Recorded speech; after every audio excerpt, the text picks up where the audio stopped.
আসসালামু আলাইকুম রহমতুল্লাহ। আলহামদুলিল্লাহ, আজকে আমাদের শাইখুল হাদিস আল্লামা মামুনুল হক সাহেব উনি মুক্তি পেয়েছেন।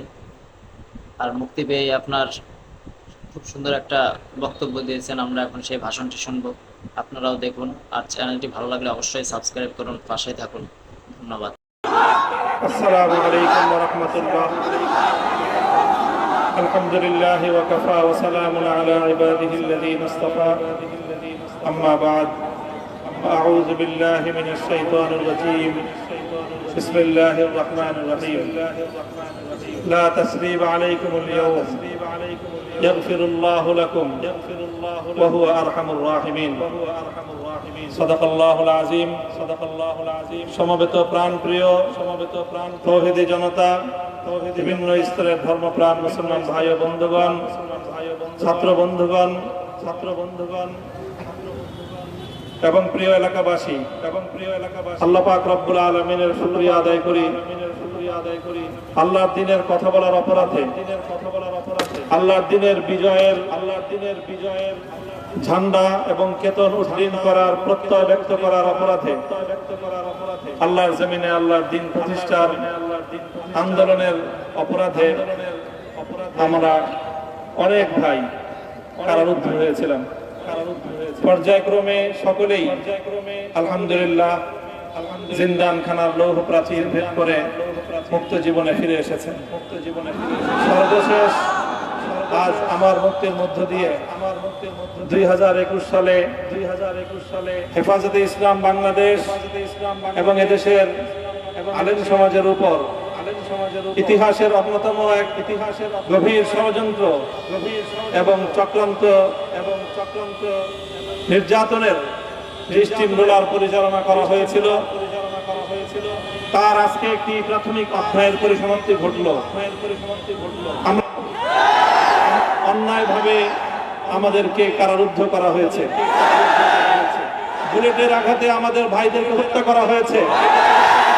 আমরা যখন আমাদের সন্তানদের লাশ এবং তাদের সেই মরদেহকে সামনে রেখে আমরা যখন আমাদের ন্যূনতম প্রতিবাদটুকু উচ্চারণ করতে গিয়েছি, তখন আমাদেরকে কারারুদ্ধ করা হয়েছে,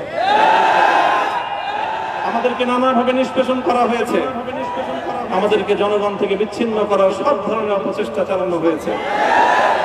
আমি আজ এই মুহূর্তে আমার এই মুক্তি উপলক্ষে আমি বলতে চাই, আমাদের উপর জুলুম করা হয়েছে, এটাকে আমরা সহ্য করে নিলাম। আমাদের ভাইদেরকে হত্যা করা হয়েছে, সেটাও সহ্য করে নিলাম। আমরা আমার সন্তানের লাশ কাঁধে তুলে নিয়েছি, সেটাকেও আমি হাসি মুখে বরণ করে নিলাম। আমাদেরকে অপমান এবং লাঞ্ছনার সব ধরনের ষড়যন্ত্রের সম্মুখীন হতে হয়েছে, সেটাও আমরা হাসি মুখে বরণ করে নিয়েছি। কিন্তু আল্লাহর জমিনে আল্লাহ এবং তার রাসূলের কোনো সম্মান এক মুহূর্তের জন্য আমরা বরদাস্ত করে নেব না। আমরা আমাদের সর্বোচ্চ ত্যাগ এবং কোরবানি স্বীকার করতে প্রস্তুত রয়েছি, জীবন দিতে প্রস্তুত রয়েছি। আল্লাহর জমিনে আল্লাহর দ্বীনের ঝান্ডা সমুন্নত করেই আমাদের যাত্রা থামবে ইনশাআল্লাহ। হয়তো শাহাদাত, নয়তো খেলাফত ইনশাআল্লাহ। আল্লাহর জমিনে খেলাফত প্রতিষ্ঠার যে আওয়াজ আজ পৃথিবীর দিকে দিকে উচ্চারিত হচ্ছে, সে আওয়াজ বাংলার জমিনে খেলাফতের এই আন্দোলনকে চূড়ান্ত গন্তব্যে পৌঁছাবে ইনশাআল্লাহ।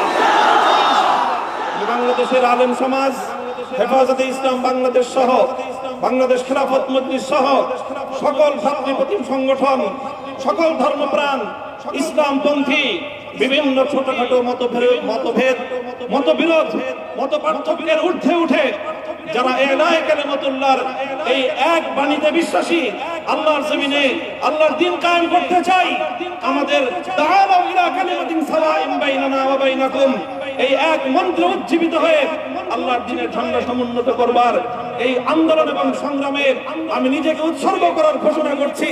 এবং আমার সকল ভাইদেরকে, আমি সকল উলামায়ে কেরামকে এবং ধর্মপ্রাণ মুসলমানদেরকে, ইসলামী নেতৃত্বকে ঐক্যবদ্ধভাবে এই সংগ্রামের ঝান্ডা সমুন্নত করবার, ধারণ করবার আহ্বান জানাচ্ছি। এবং আপনাদের সকলকে আবার শুকরিয়া জ্ঞাপন করছি যে আজকে আপনারা এভাবে আমাকে উৎসাহিত করেছেন, উজ্জীবিত করেছেন। আল্লাহ পাক আপনাদের সকলকে উত্তম বিনিময় দান করুন। প্রিয় ভাইরা,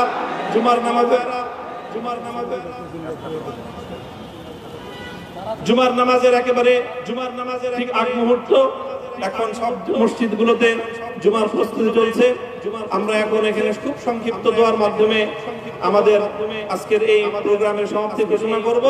এরপরে ইনশাআল্লাহ প্রত্যেকে সুশৃঙ্খল ভাবে যার যার জায়গা মতো বা আশেপাশের মসজিদগুলোতে গিয়ে আপনারা জুমার নামাজ আদায় করবেন।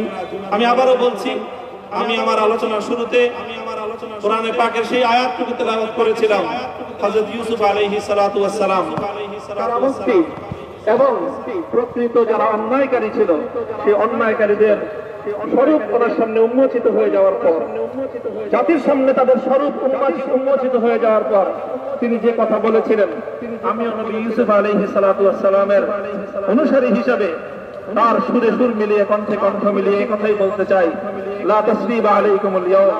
ব্যক্তিগত আক্রোশের প্রতিশোধ আমরা কারো কাছ থেকে গ্রহণ করব না। সকলকে আহ্বান জানাই, মাদ্রাসা, স্কুল, কলেজ, ভার্সিটি, কোন শিক্ষা ব্যবস্থার ছাত্রদের মধ্যে বিভেদ করার বিশ্বাসী নীতিতে মামুনুল হক বিশ্বাস করে না। আসো, স্কুলের ছাত্র আসো,